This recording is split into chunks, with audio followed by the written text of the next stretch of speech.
for giving me an opportunity to speak on the supplementary demands for grants 2025-26। मैं शुरुआत करना चाहती हूँ ये कह के कि जो सत्ता पक्ष में है वो 24/7 इलेक्शन मोड में रहते हैं और इसका हर्जाना देश को भुगतना पड़ रहा है।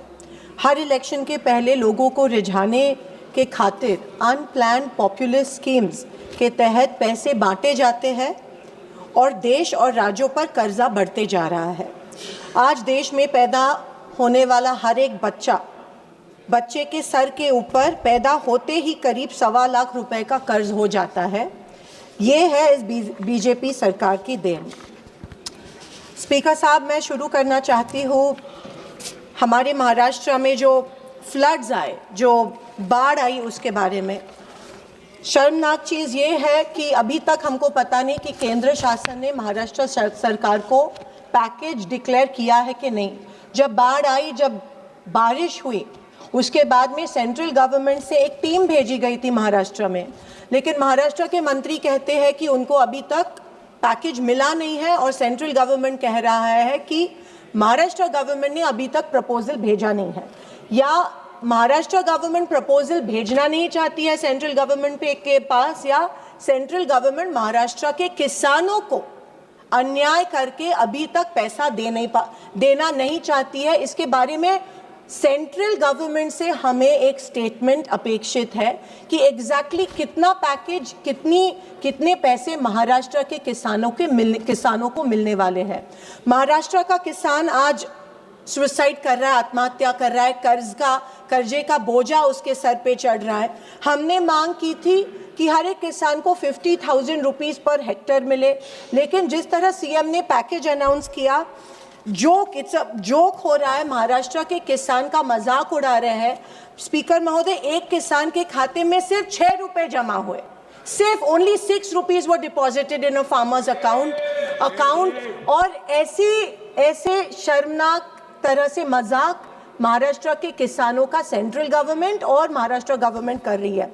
हमने मांगे थे 50,000 रुपये हेक्टर, वो तो नहीं मिले।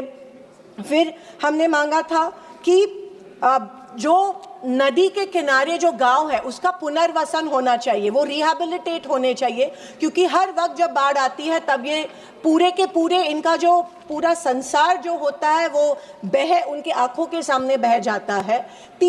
कम से कम 3 या 4 साल लगते हैं हर एक किसान को, जब उसकी आंखों के सामने उसका खेत बह जाता है 3 या 4 साल लगते हैं उभरने को और वापस उसमें उसकी फसल जो है वो डालने को। इसके लिए इसके क्राइटेरिया अलग होने चाहिए। खेत जो बह गया है या ज़मीन जो इरोड हो गई है, इसके क्राइटेरिया अलग होने चाहिए। लेकिन सरसकट हमने तब मांगा था कि वेट ड्राउट डिक्लेयर हो, लेकिन वेट ड्राउट डिक्लेयर नहीं हुआ। वेट ड्राउट अगर डिक्लेयर होता तो किसानों के कर्ज माफ़ हो जाते, तो स्कॉलरशिप्स जो मिले हैं बच्चों को, एजुकेशनल लोन्स जो मिले हैं वो माफ़ हो जाते हैं। लेकिन महाराष्ट्र गवर्नमेंट ने ये किया नहीं, क्योंकि सेंट्रल गवर्नमेंट ने शायद महाराष्ट्र गवर्नमेंट को एड नहीं दी की। स्पीकर महोदय, जब अकाउंट में पैसा जमा होता है तो केवाईसी करना पड़ रहा है किसानों को। साल में 4 बार केवाईसी करना पड़ रहा है। साल में किसानों को 4 बार साबित करना पड़ रहा है कि वो मरे हुए हैं या जिंदा है। ये बहुत ही शर्मनाक चीज़ है। मैं ये मांग कर रही हूँ कि जो केवाईसी का जो क्राइटेरिया है, आधार लिंक का जो क्राइटेरिया है, वो कट होना चाहिए, वो रद्द होना चाहिए और 4 बार साल में केवाईसी करने की ज़रूरत नहीं होनी चाहिए। स्पीकर साहब, मुझे ये कहना चाहती हूँ कि जब सैटेलाइट जो होती है हर एक मंडल में, उसमें रेनफॉल रिकॉर्ड होता है और सैटेलाइट्स ऐसे जगह बिठाई है, पेड़ के नीचे सैटेलाइट बिठाए है। पूरे मंडल में 65 मिलीमीटर से ज़्यादा रेनफॉल होता है, लेकिन क्योंकि वो जो सैटेलाइट है वो पेड़ के नीचे बिठाई गई है, वो रिकॉर्ड ही नहीं करती और कहते हैं कि 0 रेनफॉल हुआ है और इसीलिए उस मंडल को वो जो पैकेज है उसमें बिठाया नहीं जाता है और उस मंडल के में जितने गांव आते हैं उन गांवों के सब किसान इससे वंचित हो जाते हैं। ये बहुत बड़ा प्रॉब्लम इस बार महाराष्ट्र में हुआ है। किसानों और सबसे शर्मनाक बात ये हुई है कि हाल ही में सीएम रिलीफ फंड जो होता है उसमें कोई अपना पेंशन देता है, अपनी सैलरीज देता है। सीएम रिलीफ फंड में महाराष्ट्र के किसानों के लिए 100 करोड़ रुपए कलेक्ट हुए थे, लेकिन वो 100 करोड़ रुपए में से महाराष्ट्र के किसानों को, सर 5 मिनट्स प्लीज, महाराष्ट्र के किसानों को 2 मिनट्स सिर्फ 75,000 रुपए, सिर्फ 75,000 दिए गए। इतनी मतलब बाकी का पैसा सीएम रिलीफ फंड से गया कहाँ है? सर सिर्फ 3 पॉइंट्स में कहना चाहती हूँ। मैं पीएस आवास योजना पे आना चाहती हूँ। मैं ये मांग करती हूँ कि पीएम आवास योजना की जो पहली इंस्टॉलमेंट होती है 15,000 की, उसमें वो सैंड भी नहीं खरीद सकते हैं। मेरी ये मांग है कि वो 15,000 की जो इंस्टॉलमेंट है वो बढ़ाया जाना चाहिए। बहुत से पीएम आवास के तहत पेपर पे आता है कि इतने घर मंजूर है, लेकिन गांव में गांवठान जमीन नहीं होने के कारण अभी तक एक भी घर पीएम आवास, ये सिर्फ फर्स्ट फिगर्स है जो पेपर में आते हैं।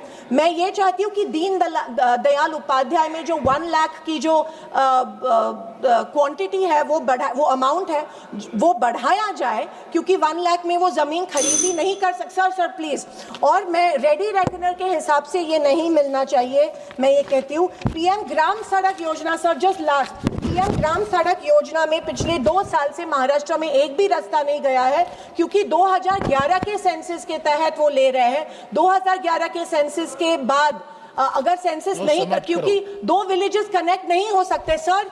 दिस टाइम फ्लड्स में सर बड़े बड़े हाईवे करने से अच्छा है कि 2 गांव को जो रास्ते कनेक्ट होते हैं वो सर लास्ट सर वो होने चाहिए। मैं ये मांग करती हूँ कि हमारे महाराष्ट्र में जितने भी रास्ते बह गए हैं उनके लिए यहाँ से एक ऑडिट होके उनके लिए फंड डिक्लेयर सर होना चाहिए। Sir Jal Jeevan mission under JJM sir committee has been concluding last 2 minutes sir please.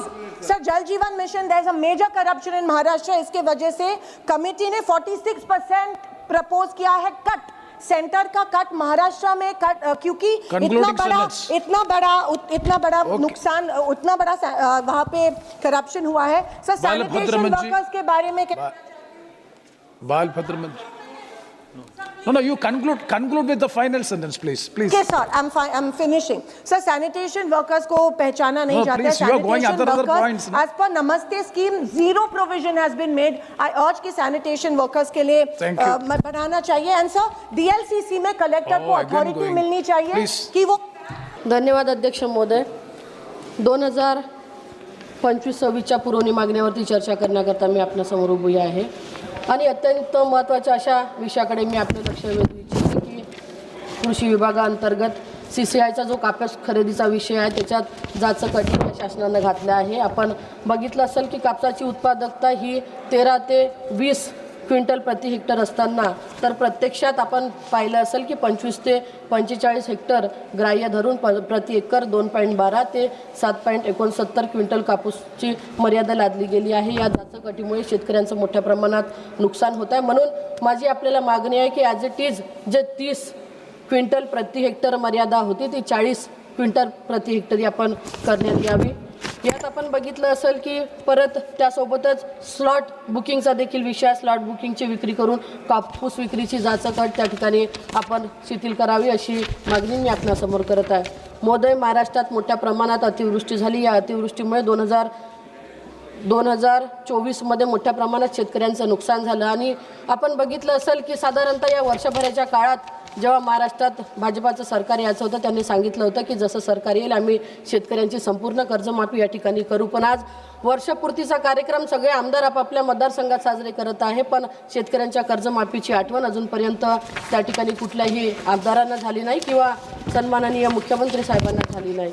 माननीय महोदय, अलीकडेच सर्वोच्च न्यायालयानं बघितलं असेल की 2005 पूर्वी जे प्राथमिक शाळेत रुजू झालेल्या शिक्षकांना TETची परीक्षा पास करणे हे अनिवार्य केलं आहे, पण 2 वर्षात ही परीक्षा पास न केल्यास अनेक शिक्षक सेवेतून बाद होणार असा नियम त्यांनी या ठिकाणी काढला आहे। माझी आपणास विनंती आहे की 2010 पूर्वी जे शिक्षक सेवेत दाखल झाले होते त्यांना त्यावेळची शैक्षणिक अर्हता प्राप्त केली होती।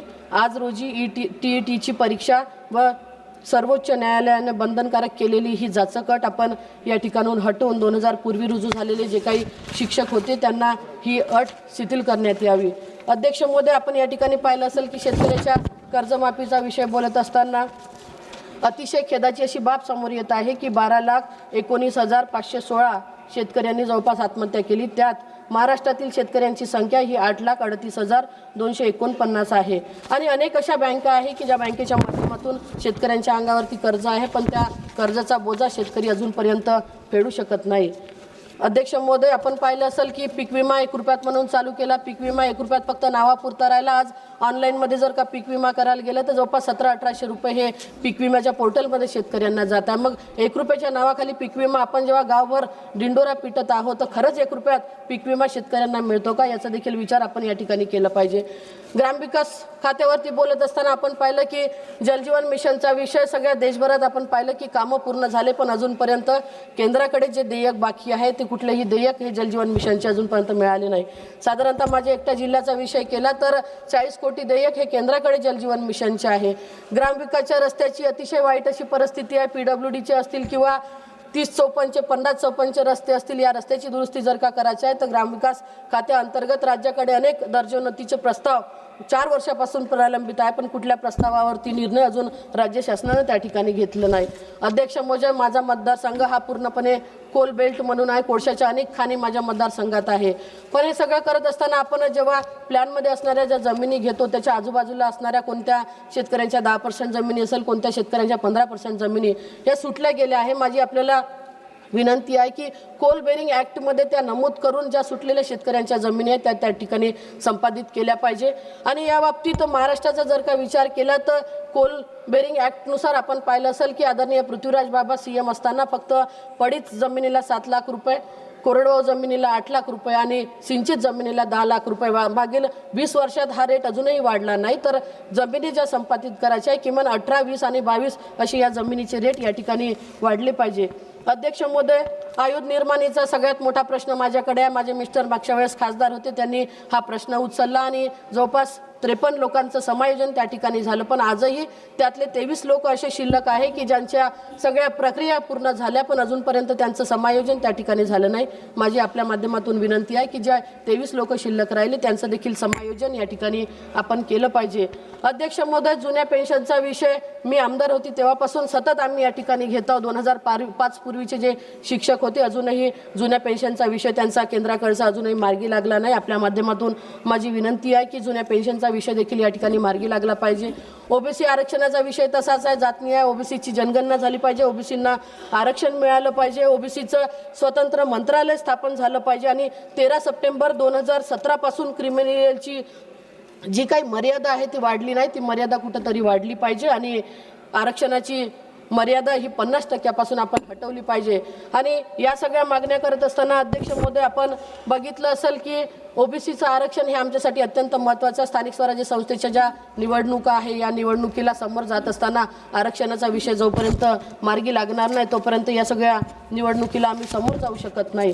अध्यक्ष महोदय, केंद्र सरकारद्वारा सर्व शिक्षा अभियानाअंतर्गत 2007 मध्ये विषय तज्ज्ञ व इतर पदावर अनेक उमेदवारांची नियुक्ती करण्यात आली, परंतु आज तागायत त्या शिक्षकांना शासन सेवेत सामावून घेतले नाही. असे अनेक विषय प्रलंबित आहे की जे केंद्राच्या माध्यमातून आपल्या माध्यमातून मार्गी लागावे अशी विनंती मी आपल्याला करतो. आणि सगळ्यात महत्त्वाचा विषय की शेतकऱ्यांच्या कर्जमाफीचा विषय. जे शेतकरी अनेक वर्षापासून आहे त्यांना कुठंतरी आपण राज्य शासनाला सूचित करून त्यांची संपूर्ण सरसकट कर्जमाफी करावी अशी आपल्याला मी विनंती करत आहे. धन्यवाद अध्यक्ष.